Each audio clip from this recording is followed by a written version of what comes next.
Praise lord. ఈరోజు ఒక సామెత నేర్చుకుందామా? సామెతల గ్రంథం 13వ అధ్యాయం 2వ వచనం. తన నోరు కాచుకొనువాడు తన్ను కాపాడుకొనును, ఊరక మాట్లాడువాడు తనకు నాశనం తెచ్చుకొనును. వదరబోతు వలె నోరు ఉంది కదా అని ఇష్టం వచ్చినట్లు మాట్లాడితేనట మన నోటి వల్లనే మనం నాశనం తెచ్చుకుంటామంట.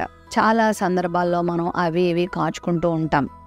మన డబ్బులు కాచుకుంటాం, ఇల్లు కాచుకుంటాం, వస్త్రాలు కాచుకుంటాం, బంగారం కాచుకుంటాం, మనకున్నటువంటి మొబైల్ ఫోన్ కాపాడుకుంటాం.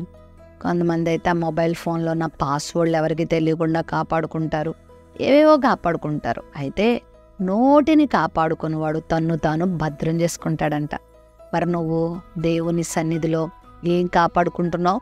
నోటిని కాపాడుకోవడం చాలా మంచిది. ఒక్కొక్కసారి నీ బంగారం, ఒకవేళ నీ డబ్బులు, ఒకవేళ నీ వస్తువులు కోల్పోయిన నువ్వు మరలా వాటిని సంపాదించుకోవచ్చేమో, కానీ నోటి మాటను అనవసరంగా వదిలితే దానివల్ల నష్టమే తప్ప ఆ మాటను తిరిగి తీసుకోలేవు. దాని ద్వారా నువ్వు చాలా నష్టపోతావు. వివేకైన వాడు మాట్లాడక ముందే వివేచనతో మాట్లాడతాడు. నేను ఏది మాట్లాడాలి, ఎలా మాట్లాడాలి అని.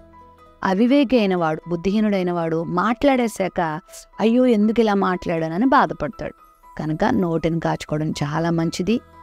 ఊరికే మాట్లాడొద్దు, అనవసరమైన మాటలు మాట్లాడొద్దు. బైబిల్ చెప్తుంది విస్తారంగా మాటలు మాట్లాడితే అందులో దోషం ఉంటుందంట.